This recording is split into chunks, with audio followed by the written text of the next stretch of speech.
గీతతో కోట్ల మందికి దారి చూపించిన అతనికన్నా గురువెవరు?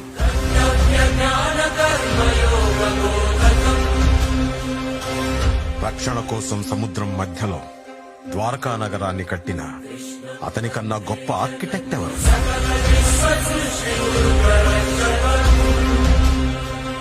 చూపుతోనే మనసులోని మాట చెప్పే అతనికన్నా గొప్ప సైకాలజిస్ట్ ఎవరు?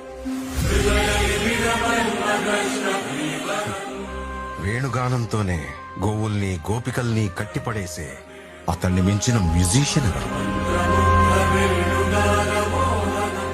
నిత్యారోగ్యంతో ఉండే సూచనలు చెప్పిన అతనికి మించిన డాక్టర్ ఎవరు?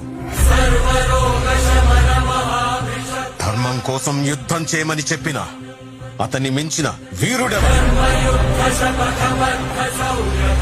కరువు కష్టం తెలియకుండా చూసుకున్న అతన్ని మించిన రాజెవరు?